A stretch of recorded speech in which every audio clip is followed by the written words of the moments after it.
ونسلم على رسوله الكريم أما بعد فإن الله تبارك وتعالى قال في سورة الذاريات إن المتقين في جنات وعيون آخذين ما آتاهم ربهم إنهم كانوا قبل ذلك محسنين كانوا قليلا من الليل ما يهجعون وبالأسحار هم يستغفرون وفي أموالهم حق للسائل والمحروم صدق الله مولانا العظيم وبلغنا رسوله النبي الأمين ونحن على ذلك لمن الشاهدين.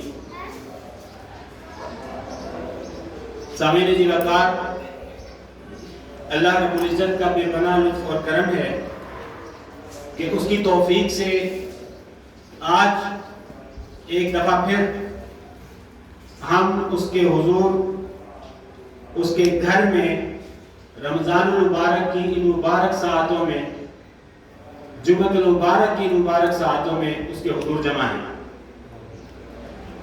اپنی گفتگو کی ابتدا اس دعا سے کرتے ہیں کہ اللہ تعالیٰ آج کی اس مجلس میں جو گفتگو ہم کریں اس کو سننے، سمجھنے اور اس پر عمل پیرا ہونے کی توفیق عطا فرمائے. سامعین جی وقار، جو گفتگو ہم نے پچھلی مجلس میں جس کی ابتدا کی تھی،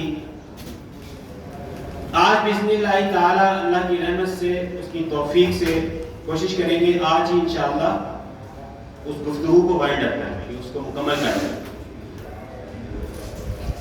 گفتگو کا عنوان ہمارا تھا کہ رمضان المبارک میں اللہ تعالیٰ کا قرب، اللہ تعالیٰ کی معیت، ایسے کیا عمل کیے جائیں کہ اللہ تعالیٰ کی معیت حاصل ہو جائے، اللہ تعالیٰ کا قرب نصیب ہو جائے، ہم اس کی رحمتوں کے حقدار ٹھہریں. اس مضمون پر گفتگو میں جس بات سے میں نے ابتدا کی تھی، وہ ابتدا یہ کی تھی کہ ہم پہلے وہ اسباب جانیں جو اسباب کسی بھی شخص کو اللہ کی رحمت اور اس کے قرب سے دور کرنے والے ہیں. گفتگو کی ابتدا میں نے امام غزالی رحمہ اللہ کے ایک قول سے کی تھی. آج انشاءاللہ تعالی ہم اپنی مجلس کی جو اینڈ ہے، اختتام ہے، وہ امام غزالی رحمہ اللہ ہی کے فرمان پر کریں گے. جو گزارشات میں نے آپ کو کی تھی، اگر آپ اس کو ریکال کریں، میں نے ایک کانسیپٹ جو بنیادی سبب بنا ہمارے معاشرے میں اللہ کی رحمت سے دوری کا، اللہ کی قربت سے دوری کا، اس کی نعمتوں سے محرومی کا، جو سبب بنے اسباب بہت سے، ان میں ایک بڑا بنیادی سبب بنا، وہ یہ بنا کہ ہم نے در حقیقت اپنی عملی زندگی میں دین کو سیکھنا اور اپنی عملی زندگی میں دین پر عمل پیرا ہونا، اس کو ہم نے ترک کر دیا. یہ بہت بنیادی سبب بنا ہے، بہت اہم سبب بنا ہے ہمارا اللہ کی قربت سے دوری کا. ہمارے معاشرہ جو آج آزمائشوں میں مبتلا ہے، طرح طرح کی مصیبتوں میں مبتلا ہے، طرح طرح کی پریشانیوں میں ہر شخص مبتلا ہے، ہر شخص مبتلا ہے. اس کے جہاں بہت سے اسباب ہیں، وہاں ایک سبب یہ ہے کہ ہم نے بحیثیت مسلمان کے، بحیثیت ایک اسلامی معاشرے کا حصہ ہونے کے، ہم نے وہ پہلو اپنی زندگیوں میں ترک کر دیے عملاً جو اصل میں کسی معاشرے کا حسن ہے، جو بنیادی طور پہ ہمیں اور ایک اسلامی معاشرے کو دیگر معاشروں سے ممتاز اور ان سے خاص کرتے ہیں. ہم نے اپنی عملی زندگی میں ان کو ترک کر دیا. اور اس کے اسباب میں نے آپ سے ذکر کیا تھا کہ بڑا سبب یہ بنا کہ ہمارے ہاں علم بلا عمل رہ گیا، علم معلومات کی حد تک رہ گیا. ایک ہم نے علم کا حصول چھوڑ دیا، دین کے علم کا حصول، اس کے لیے محنت، اس کے لیے کاوش کرنا، اس کے لیے ٹائم اسپینڈ کرنا، یہ ہم نے ختم کر دیا۔ پھر یہ کہ جو معلومات، جو دین کی معلومات ہمیں مل رہی ہیں، ان معلومات کو اپنی زندگی میں لے کر آنا،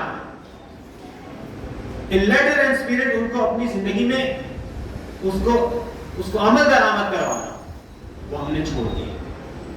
تو عمل ہماری زندگی سے چلا گیا، اور ہم نے امام غزالی کے قول سے شروع کیا کہ دیکھیے آپ نے فرمایا کہ علم بلا عمل نفع نہیں دے گا۔ دوسری جو بات بہت عام ہے، اور میں ارادتاً اس کو دوبارہ ذکر کر رہا ہوں تاکہ ہمارے ذہنوں میں یہ بات راسخ ہو جائے، وہ کیا ہے؟ وہ یہ ہے کہ ہم اللہ کی رحمت کا استحقاق وہ عمل صالح پر بنیاد کر رہے ہیں۔ اللہ کی رحمت، اس کی قربت، اس کی نعمت، اس کی نوازشات یہ بیس کرتی ہیں بیسیکلی کسی شخص کے بارے میں کہ وہ کتنا خیر پر عمل کر رہا ہے، وہ کتنا دین پر عمل کر رہا ہے، وہ اپنی زندگی میں عملی طور پر کتنا مسلمان ہے۔ زبان سے تو سبھی مسلمان ہیں، ہم اللہ کے شکر ہے، اللہ تعالیٰ سب کو اسلام باقی رکھے، مگر یہ کہ عمل میں وہ کتنا مسلمان ہے، اپنے معاملات میں کتنا مسلمان ہے۔ اور پھر یہ بات گوش گزار کی، میں نے اختصار سے جن باتوں کی طرف اشارہ کیا تھا اور آپ کو بتلایا تھا کہ دیکھیے آج اللہ کا قرب حاصل کرنے کے لیے ہمیں کوئی غاروں میں جانے کی ضرورت نہیں ہے، ہمیں معمولات زندگی کو ترک کرنے کی ضرورت نہیں ہے۔ نہ اسلام یہ آپ سے متقاضی ہے کہ آپ معمولات زندگی کو چھوڑ دیں۔ کوئی شخص اپنی عائلی زندگی چھوڑ دے، کوئی شخص اپنی معاشی زندگی کو چھوڑ دے، کمائی چھوڑ دے، اگر اللہ کا قرب چاہیے تو اس کا مطلب کمائی چھوڑ دو۔ اس طرح کے تصورات اسلام میں نہیں ہیں، بلکہ میں نے آپ کو کچھ پوائنٹس نوٹ کروائے تھے جن پر آج انشاءاللہ اختصار سے ہم بات مکمل کریں گے۔ تو اس سے یہ بخوبی واضح ہو جاتا ہے کہ ایک ایسا اللہ کے قرب کے لیے ایک ہے اللہ تعالیٰ کے حقوق کی ادائیگی۔ اللہ کے حقوق کی ادائیگی کی بہت ساری صورتیں، اس میں آپ معلوم ہے آپ لوگوں کے فرائض کی ادائیگی ہے، اس میں عبادات ایک پورشن ہے۔ اسلام جو ایک ٹوٹیلٹی ہے، ایک بڑا جامع ایک نام ہے۔ اسلام بیسیکلی ایک دین ہے۔ اللہ تعالیٰ نے فرمایا ان الدین عند اللہ الاسلام، دین اللہ کے ہاں اسلام ہے۔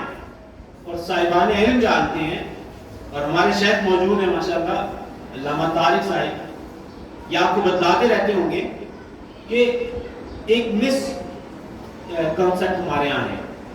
ہم یہ سمجھتے ہیں کہ دین شاید یہ جو عبادات ہم کر رہے ہیں ان طرح، دین ایک کمپلیٹ کوڈ آف لائف ہے، یعنی آپ دین اتنی جامع اصطلاح ہے کہ آپ کا ہر قول و فعل اور خیال تصور یا وہ اسلام اور دین کے مطابق ہے یا وہ اسلام اور دین کے متضاد ہے۔ ہر زندگی میں دین ایک کمپلیٹ کوڈ آف لائف ہے۔ تو میں نے آپ کو کچھ چیزیں ایسی بتلائی، میں نے کہا کہ اگر ان کو اختیار کر لیا جائے تو آپ اللہ کا، اس کے نتیجے میں اللہ کا قرب آپ کو مل جائے گا، اس کے ذریعے سے اللہ کی معرفت نصیب ہوگی۔ ان چیزوں پر وہ جو فٹ سٹیپس میں نے آپ کو میں نے آپ کو بتلایا 16-17 فٹ سٹیپس میں نے آپ کو اختصار میں ذکر کیا تھا، آج ہم اس پہ گفتگو بھی کریں گے انشاءاللہ، کہ اگر ان کو اختیار کر لیا جائے تو ان میں سے ہر شے جب اللہ کی رضا کے لیے آپ اختیار کریں گے تو وہ آپ کو اللہ کی قریب کر رہا ہے، وہ اللہ کی معرفت بڑھے گی، آپ کی اللہ تعالیٰ کی قربت بڑھے گی۔ اور ان فٹ سٹیپس میں سب سے پہلے میں نے آپ کو کہا قرآن مجید میں دیکھیں بہت ساری جگہوں پر اس کی وضاحت ہے، بہت ساری جگہوں پہ، اب بات سمجھ لیں، بہت ساری جگہوں پر ہے، مگر یہ کہ میں نے ایک سورت سے سورہ الاسراء سے مسلسل 15-16 آیتوں سے مضمون نکالا۔ اس میں اللہ تعالیٰ نے پہلا اصول بتلایا ہے۔ اب آج اس مجلس میں رمضان المبارک کی مجلس ہے اور ہم نے یہ ارادہ کر کے اٹھنا ہے کہ ہم عملاً اپنی جو ہماری پریکٹیکل لائف ہے اس میں ان چیزوں کو ہم امپلیمنٹ کریں گے۔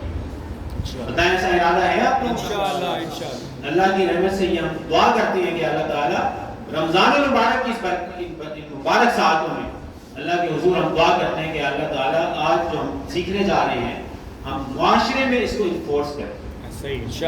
معاشرے میں جب تک آپ کی ہماری عملی زندگی میں جب تک یہ چیزیں نہیں آئیں گی تو اللہ کی رحمت ہم سے دور رہے گی۔ اور ہم ایسے مسلمان ذلیل و رسوا ہوتے رہیں گے جیسے آج پورے عالم میں اسلام اور اسلام کا نام لینے والے قسم پرسی کی حالت میں، قابل رحم حالت میں۔ اس میں سب سے پہلی چیز اللہ تعالیٰ نے فرمایا وَقَضَىٰ رَبُّكَ أَلَّا تَعْبُدُوا إِلَّا إِيَّاهُ۔ اللہ تعالیٰ نے پہلی چیز بتلائی عقیدے کی اصلاح، فرمایا کہ آپ اللہ کے سوا کسی کی عبادت نہ کرنا، اللہ کے سوا کسی کی عبادت نہ کرنا۔ دیکھیے اس کا بذات خود ایک وسیع معنی ہے۔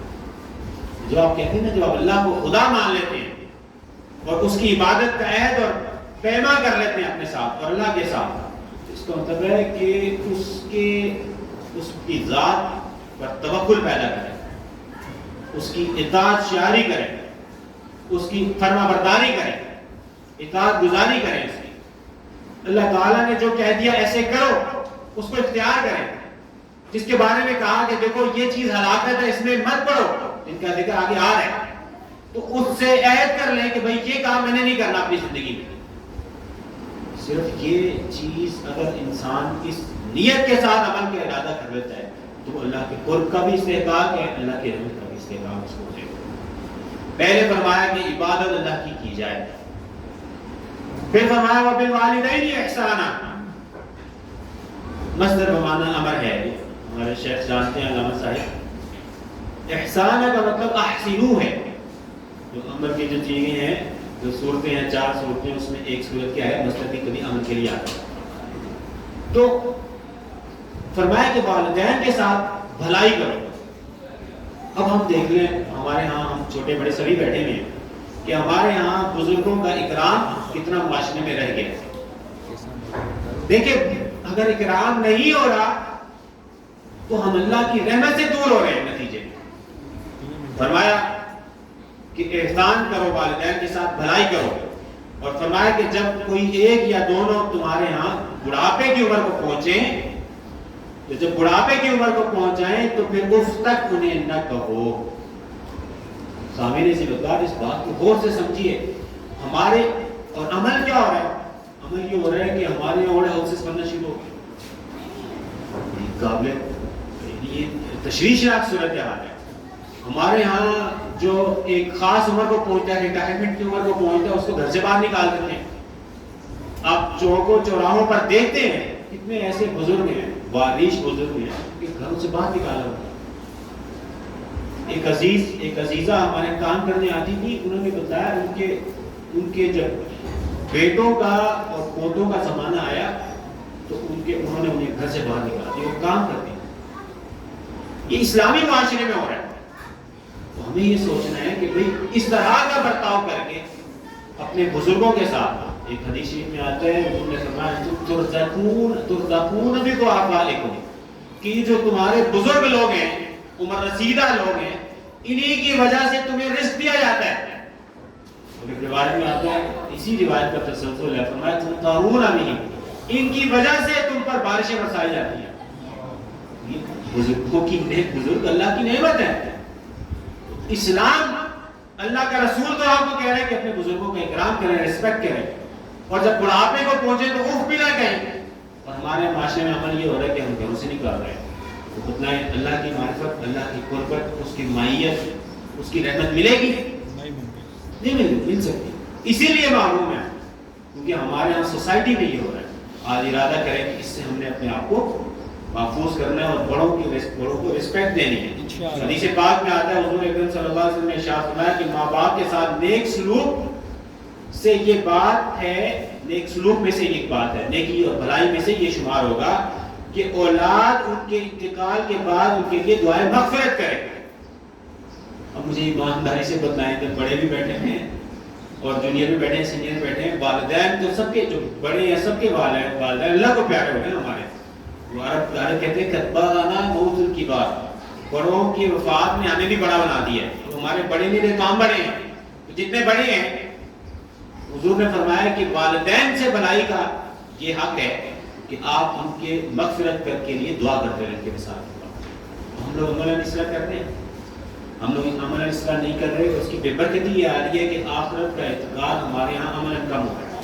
لا محالہ ایک شخص جو آخرت میں جو اگلا سفر جس کا شروع ہو گیا، جب اس کے لیے دعائیں کیے جا رہے ہیں تو اس کا دعائیں کرتے رہنا لامحالہ اس بات کی طرف علامت ہے کہ اس کو بھی اندازہ ہے کہ میں نے مر کے قبر میں آنا ہے، میری باری بھی آنے والی ہے.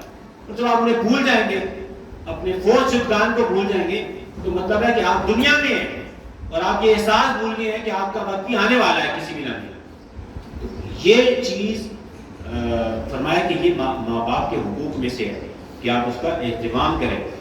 ایک روایت میں آتا ہے کہ اللہ کی اطاعت والد کی اطاعت میں، باپ کی اطاعت میں، اور فرمایا اللہ کی نافرمانی باپ کی نافرمانی میں. اور اسی طرح سخت کے لفظ بھی آتے ہیں کہ اللہ کی رضا باپ کی رضا میں ہے اور اللہ کی ناراضگی وہ باپ کی ناراضگی میں. اور ہماری سوسائٹی میں کیا ہو رہا ہے ذرا سوچیں اس بات. کیوں کر ہم یہ کلیم کریں کہ اللہ کی رحمت کی ہمیں معرفت بھی مل جائے، اللہ کی قربت بھی مل جائے. ہم ایک ایسا معاشرہ بنا دیں جس میں اسلامی روایات زندہ ہیں. ہم تو خود اپنے ہاتھ سے ایسا معاشرہ دفن کر رہے ہیں جس میں اسلامی روایات کی پاسداری ہوتی ہے.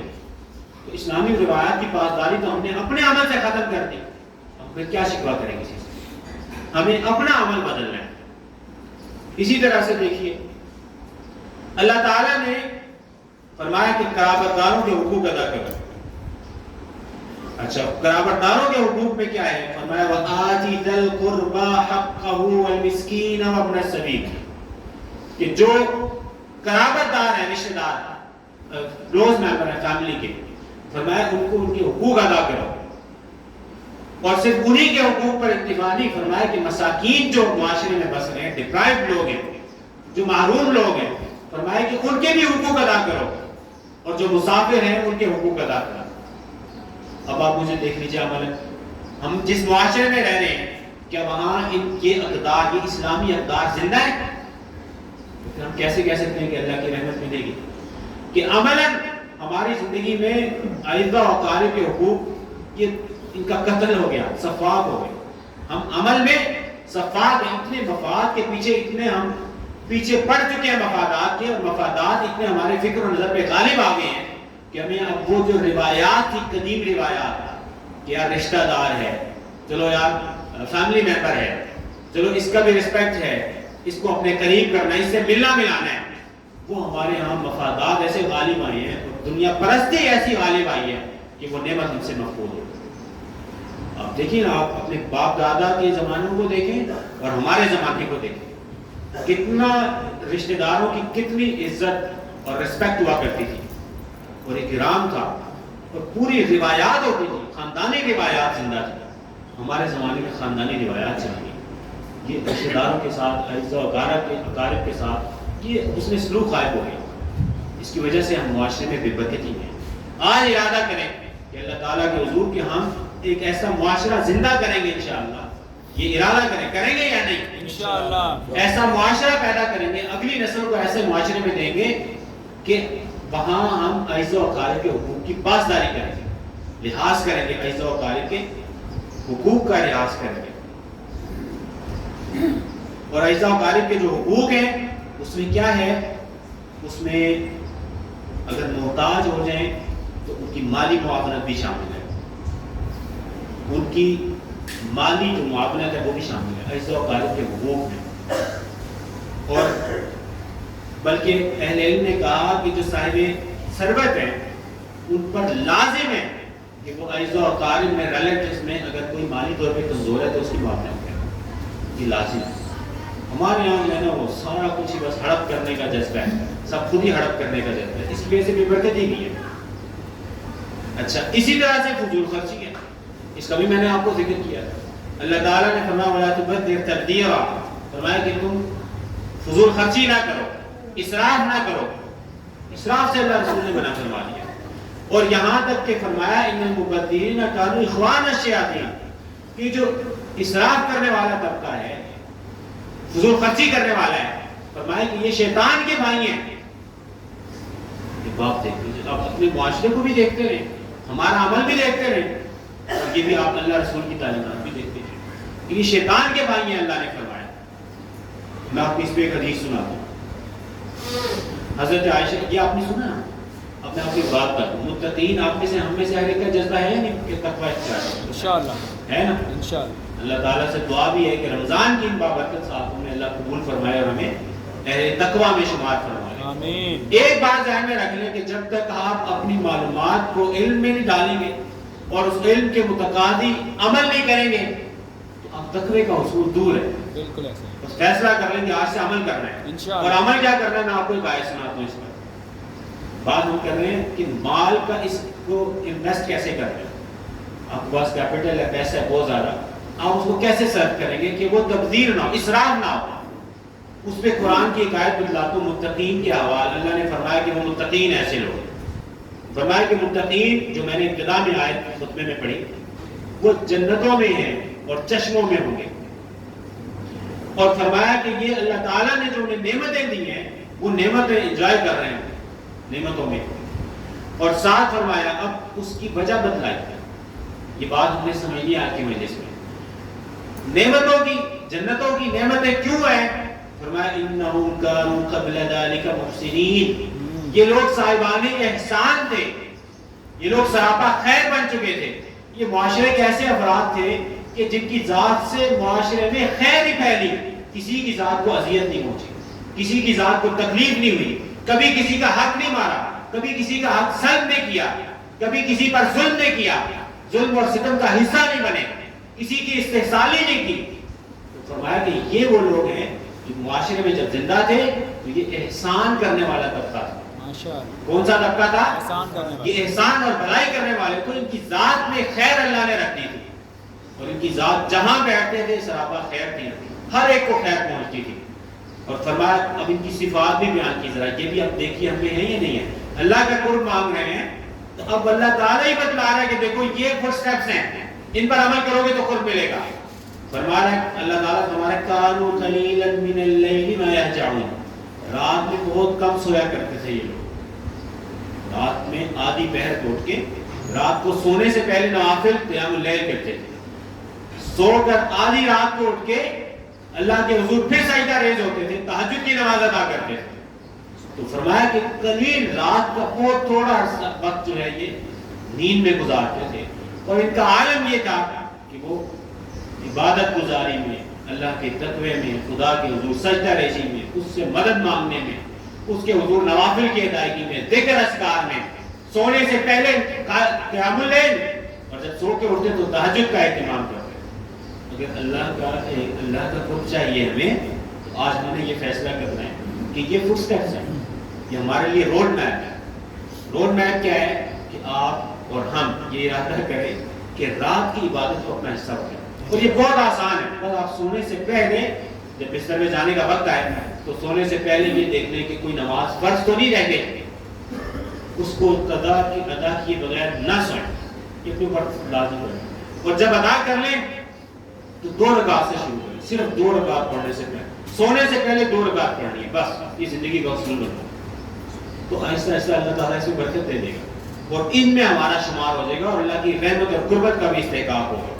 پھر فرمایا وہ بالاسحار هم یستغفرون, جو پچھلے پہر ہیں سحری کے اوقات ان میں اٹھ کے وہ اللہ تعالیٰ سے معافیاں مانگتے ہیں کہ اللہ تعالیٰ دن بھر میں اگر کسی کا حقوق سلب ہو گیا, کسی سے زیادتی ہو گئی چاہتے نہ چاہتے میں, کسی کی حق تلفی کر دی میں نے, کوئی زیادتی کر دی, کوئی ایسا کام کر دیا جو تیری رحمت سے دوری کا سبب ہے, تو اللہ تعالیٰ میری مغفرت فرما دے, مجھے اس پہ درگزر فرما دے, میرا مواخذہ نہ کر. تو اللہ سے مغفرت بھی مانگتے رہتے ہیں ایسے لوگ. اور آگے فرمایا وَفِي أَمْوَالِهِمْ حَقٌّ لِلسَّائِلِ وَالْمَحْرُومِ, فرمایا کہ یہ وہ لوگ ہیں جو جنتوں میں ہیں اور نعمتوں میں ہیں اور طرح طرح کے چشموں میں زندگی گزار رہے ہیں اور اللہ کی 1000 نعمتوں میں گزار رہے ہیں. وقت یہ لوگ, ان کا عمل یہ تھا کہ ان کے مال میں سائل سوال کرنے والے کا بھی حق تھا اور جو طبقے سے محروم رہ گیا, ڈپرائیوڈ لوگ سوسائٹی کے, ایسے لوگ جو محروم زندگی گزار رہے ہیں, ان کا بھی حق ہے ان کے مال. سامعین عزیز وقار, کبھی اللہ تعالیٰ نے توفیق دی انشاءاللہ بشرط زندگی جو معاشرے سے غربت کے خاتمے میں جو اسلام لائحہ عمل دیتے ہیں تو انتہائی جامع ہے. مسئلہ یہ ہے نا کہ ہم لوگوں کا جذبہ نہیں رہا. اب ہم لوگ پورا ویک, آپ دیکھیے سرکل ہے نا, ویک سرکل ہے پورا آپ کا ہمارا, ہم جاب بھی کرنی ہے, فلاں کام کرنا ہے, فلاں کام کرنا ہے ہم نے, مگر یہ کہ جب جمعے کا وقت آتا ہے تو مجھے بتلائیں جمعہ یہ جو آپ ٹائم ہے جو آپ اسپیئر کر کے ہیں ٹائم, یہ مرکز علم ہے. مسجد جو ہوتی ہے مرکز علم ہے. یہاں سے آپ کو فکری اصلاح ملے گی, فکری اعتقادی اصلاح ملے گی, یہاں سے آپ کی تربیت کی چیزیں ملیں گی. مطلب آپ یہاں پہ آپ کو سیکھنے کا موقع ملے گا. اپنے لائف سرکل میں دیکھیں, پورا ویک سرکل دیکھیں, کتنے لوگ ہیں ہم لوگ جو جمعے میں خطاب سننے کے لیے وقت نکالتے ہیں. 30 منٹس ہے نا, 40 منٹس ہے. دیکھیے جب ہمارے پاس اپنی لائف میں 40 منٹ نہیں ہے دین سیکھنے کے لیے, تو پھر ہمارے معاشرے کا وہی حال ہوگا جو ہو رہا ہے. پھر ہمیں یہ بات آپ خیال سے نکال دیں کہ کوئی نعمتیں اور اللہ کی رحمتوں کے استحقاق ہو. استحقاق نہیں ہوگا, پھر معرومی نتیجے میں ٹھہرے. تو یہ بھی ارادہ کریں آج سے کہ آئندہ اپنی لائف سرکل میں, ٹھیک ہے آپ کی ہر ایک کی مصروفیت ہے, جابس ہیں, بزنس ہیں, وغیرہ وغیرہ وغیرہ, گھر رہتا نہیں ہے, مگر 40 منٹس تو آپ سے کاؤنٹ کریں. دن رات 24 گھنٹے کا ہوتا ہے اور 7 دن ہوتے ہیں, 7/24 یا 24/7. اس میں آپ نے جمعے کے لیے اگر آپ نے تعلیم دین سیکھنے کے لیے آنا ہے تو آپ کو 30 سے 40 منٹ نکالنے ہیں. تو کیا 24 گھنٹے اور پورے 7 دن میں ہمارے پاس 40 منٹ نہیں ہے دین سیکھنے کے لیے؟ اس کو سوچیں اور آج ایک فیصلہ کر کے اٹھیں کہ ہم ایک نیا معاشرہ قائم کریں جو تہذیب اور تمدن پر مشتمل ہو, جہاں اسلامی روایات ہوں گی, جہاں اسلامی اقدار ہوں گی, جہاں ہماری خاندانی روایات اور اقدار جو اسلام کے تابع ہیں ان کو دوبارہ احیا کریں. ورنہ ہم تباہی میں ہیں. اور آپ لوگ سمجھ لیں کہ اگر ہمارے یہاں اتنا تما ہے تو ہماری اگلی نسل, ہمارا نظام تعلیم ہمیں لالچی بنا رہا ہے, مفاد پرست بنا رہا ہے. ہماری تعلیم تربیت نہیں کرتی ہے. ہمارے یہاں جو ڈاکٹر بنتا ہے اس کو یہ پتا ہے کہ جب تک فیس نہیں مجھے ملے گی میں نے ٹریٹمنٹ نہیں کرنی. وہ سمجھتا ہے کہ یہ جو پیشنٹ ہے اس کا علاج معالجہ عبادت نہیں ہے, یہ میرا کسٹمر ہے, پیشنٹ کسٹمر ہے میرا. تعلیم میں آپ دیکھ لیجئے کہ جو ہمارے یہاں پرائیویٹ سیکٹر میں ہو رہا ہے, یہ بزنس انڈسٹریز ہیں. مطلب یہ کہ ہمارے یہاں جو سسٹم ہے وہ سسٹم کچھ بھی مثبت پیدا کرنے کی صلاحیت نہیں رکھتا ہے. ویسے ہمارا یہ بھی جذبہ نہیں ہے کہ ہم سیکھیں کہ چلو اس کا الٹرنیٹیو سسٹم کیا ہونا چاہیے. اللہ نے توفیق دی تو اس کو ہم فکر کریں گے ضرور اپنی مجالس میں آئندہ رمضان مبارک کے بعد کہ الٹرنیٹیو سسٹم کیا ہونا چاہیے. تاہم یہ کہ جو بات میں نے آپ سے گزارش کرنا چاہیے کہ اس چیز کو بھی سیکھیں کہ آپ کے اور ہمارے مال میں ہر شخص کا جو مال ہے, یا وہ شخص بالخصوص جو اللہ کا قرب چاہتا ہے, فرمایا کہ اس میں ان کے مال میں حق ہے سائل کا, سوال کرنے والے کا, اور محروم کا, جو ڈپرائیوڈ لوگ ہیں معاشرے کے محروم طبقہ اس کا, جو ظلم ہے, جو خطے غربت سے پاورٹی لائن سے نیچے لوگ زندگی گزار رہے ہیں. ہمارے ایک سروے کے مطابق میں نے پڑھا کہ لگ بھگ 70% ایسا طبقہ ہے جس کی جو انکم ہے, منتھلی انکم ہے وہ 40,000 سے, یعنی 50,000 سے لیس دین 50,000 ہے. اور اس معاشرے میں پاکستان میں about 70% ایسے لوگ ہیں. یہ دیکھ لیجئے کیا ہوتا ہے. فرمایا کہ ان کا حق ہے, سائل کا بھی حق ہے اور محروم کا بھی حق ہے ان کے مال میں. یہ بات میں نے آپ کو بتائی, اس پر ایک حدیث سنیں. حدیث شریف میں آتا ہے, سیدہ فاطمہ بنت قیس فرماتی ہیں کہ میں نے حضور سے پوچھا زکوٰۃ کے بارے میں. فرمایا میں نے زکوٰۃ کے بارے میں پوچھا تو حضور نے فرمایا ان فی المال لحقا سوى الزکوٰۃ. فرمایا زکوٰۃ تو آپ اور ہم جو ادا کر رہے ہیں وہ تو چلے واجب کرنی ہی ہے نا, مگر فرمایا کہ مال میں زکوٰۃ کے علاوہ بھی حق ہے. زکوٰۃ جو آپ نے ادا کرنی ہے وہ تو آپ پر لازم ہے, مگر اس کے علاوہ بھی حق ہے. اور فرمایا پھر اللہ کے رسول نے یہ آیت تلاوت کی, اور آیت کون سی ہے؟ اللہ تعالیٰ نے فرمایا لیس البر ان تولوا وجوہکم قبل المشرق والمغرب. فرمایا لوگوں نیکی یہ نہیں ہے کہ تم ادھر منہ کر کے نماز پڑھو یا ادھر منہ کر کے, آپ پنڈلیاں کھول کے نماز پڑھ رہے ہیں یا ڈھانپ کے نماز پڑھ رہے ہیں, رفع الدین کر رہے ہیں یا نہیں کر رہے, یہ بحثوں میں الجھنا اور اس کو کل دین سمجھنا یہ فکری مغالطہ ہے. فرمایا کہ یہ دین نہیں ہے, یہ خالی نیکی نہیں ہے کہ آپ کہیں کہ کدھر منہ کر کے نماز پڑھیں جی, بلکہ کیا ہے وَلَكِنَّ الْبِرَّ مَنْ آمَنَ بِاللَّهِ وَالْيَوْمِ الْآخِرِ. نیکی یہ ہے کہ ایمان اللہ پر لائے, قیامت پر ایمان رکھے, ملائکہ پر ایمان رکھے, کتب اور نبیین پر ایمان رکھے, وَآتَ الْمَالَ عَلَى حُبِّهِ. اور جن لوگوں سے اس کو اور اپنے جذبے سے, اپنے دل سے لوگوں مال عطا کرے, ذوی القربہ کو, جو قرابت دار ہے انہیں مال دے, اپنے جذبے سے قرابت دار لوگوں کو مال دے. والیتامى, اور معاشرے میں جو یتیم لوگ ہیں ان کی کفالت کی ذمہ داری لیں، معاشرے سے پاورٹی کو ختم کریں۔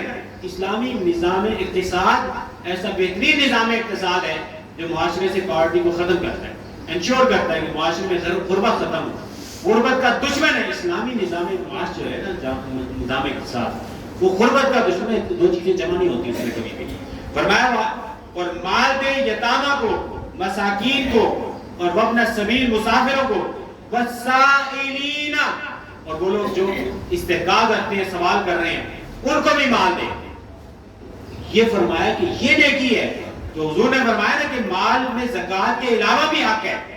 علاوہ حق کیا ہے کہ وہ یہ چیریٹی کی چیزیں، یہ صدقات ہیں، یہ خیرات کی چیزیں۔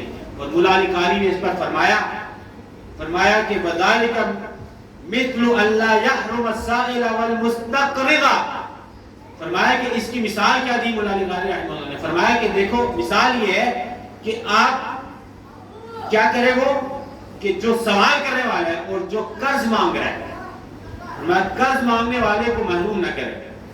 جس کے پاس مالی وسعت ہے وہ قرض مانگنے والے کو محروم نہ کرے۔ اور فرمایا وَأَلَّا يَمْنَعَ مَتَاعَ بَيْتِهِ مِنَ الْمُسْتَعِيرِ، اگر کوئی آپ سے ہمسایہ کوئی شخص ادھار مانگتا ہے، استعار بطور مستعار کوئی چیز مانگ رہا ہے، ادھار کے طور پہ مانگ رہا ہے، تو اسے بھی منع نہ کرے۔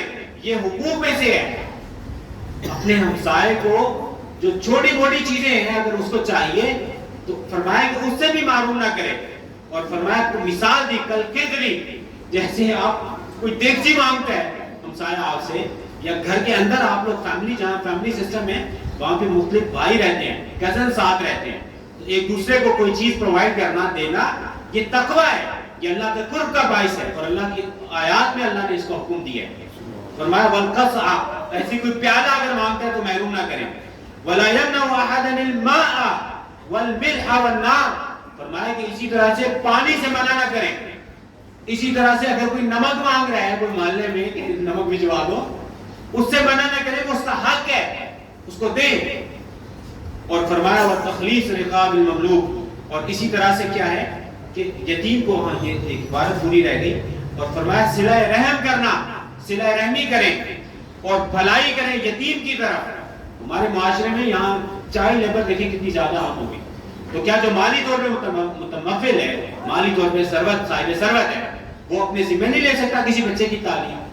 ویسے ہم لوگ بہت اسراف کرتے ہیں۔ اللہ تعالیٰ نے موضوع شروع کیا ہم نے کہ معاشرے میں اللہ کا قرب چاہیے، تو اللہ تعالیٰ کہہ رہا ہے کہ اسراف نہ کرو، تو ہم نے بحث شروع کی چلو اسراف نہ کریں تو کہاں لگائیں مال؟ اس میں آپ کو قرآن سے اور حدیث سے اور اقوال سے مثالیں دے رہا ہوں کہ بھئی اگر آپ کو مال لگانا ہے تو آپ دیکھیں چائلڈ لیبر کتنی ہے، کیا ان کا حق نہیں ہے تعلیم حاصل کریں؟ کیا ان کا حق نہیں ہے کہ معاشرے کا باعزت فرد بنے؟ تو بھئی جو صاحب ثروت ہے، جو مالدار ہے، وہ آپ نے صدقات تو کرنے ہیں نا۔ پورا رمضان آپ نے 500 بندوں کو کھانا افطاری بھی کرانی ہے، سحری بھی کرانی ہے، بہت اچھی بات ہے، اجر ملے گا آپ کو، لیکن اس کو تھوڑا اگر آپ شیڈیول ایسے کر لیں کہ آپ کسی ایک کی تعلیم کو ذمہ لے لیں، یہ بیچارہ وہاں پہ تعلیم، اس کی تعلیم فری کروا دیں۔ مطلب یہ کہ یتیم کو دیں، مساکین کو دیں، اور سوال کرنے والوں کو دیں۔ اور فرمایا کہ تخلیص رقاب، جو غلام ہیں، غلامی کی زندگی بسر کر رہے ہیں، اس کو غلامی سے آزاد کروانے میں مال خرچ کریں، مال صرف کریں۔ اسلام ایک ایسا پیارا دین ہے کہ یہ غلامی کو پسند نہیں کرتا، یہ آزاد کرنے کی بات کرتا ہے اور حریت کی بات کرتا ہے۔ اور ایسے لوگ جو اس میں معاون ہیں، مددگار ہوں گے، اپنے مال کو اس کے اندر صرف کریں اگر آپ لوگ کامیابی چاہتے ہیں اور اللہ کی فلاح اور قربت چاہتے ہیں۔ اس کے ساتھ ہم اختصار سے بس مجھے 2-4 منٹ دیجیے۔ خرچ میں اعتدال کا اللہ اور اس کا رسول حکم دیتے ہیں۔ فرمایا ایک حدیث میں آتا ہے ما آل من اقتصد، فرمایا کہ جس نے میانہ روی سے خرچ کیا وہ کبھی فاقہ نہیں کرے گا، بھوکا نہیں مرے گا، وہ غربت نہیں دیکھے گا۔ ہمارے یہاں کیا ہوتا ہے کہ مس مینجمنٹ ہے، پیسے ہوتے ہیں اچھے مگر آپ اس کو پورے مہینے میں آپ نے اس کو ڈیوائڈ کیسے کرنا ہے، یہ ہمارے یہاں نہیں رہتا، ترجیحات ہمارے یہاں نہیں رہتی ہیں۔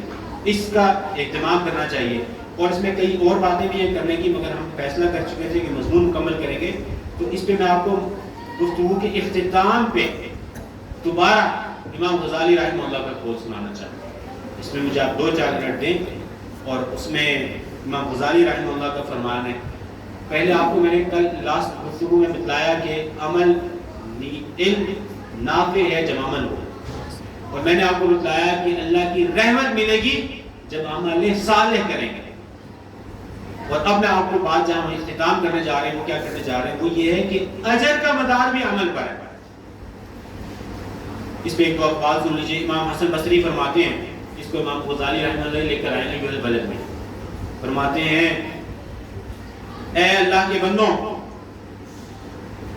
یقول اللہ تعالی لعبادی یوم القیامہ, قیامت کے روز اللہ تعالیٰ فرمائیں گے ادخلوا یا عبادی الجنہ برحمتی, میری رحمت کے ذریعے سے جنت میں داخل ہو جاؤ.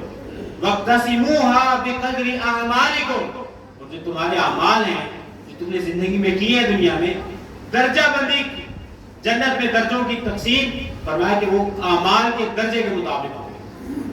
یہ بات پھر واضح ہو جاتی ہے کہ آج بھی جو باتیں کہیں وہ فروٹفل تبھی ہے جب میں اور آپ ہم عمل کا ارادہ کر لیں اور ان پر لیٹر ایکسپیریڈ اپنی لائف میں اس پر عمل کریں.